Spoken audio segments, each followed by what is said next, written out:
do the rocks here again. Okay.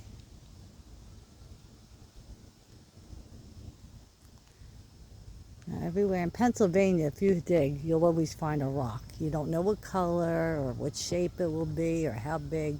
Now, I pass this all the time. I find this rock very interesting. I'm going to magnetize this a bit. This one stands out in the rock crowd here.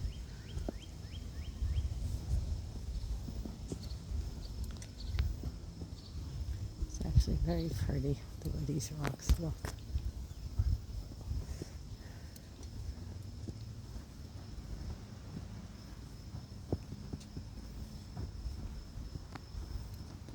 And there's a big one right there. With some lichen lichen on it.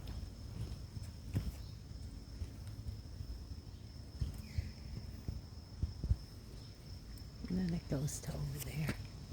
All right, much love, everyone.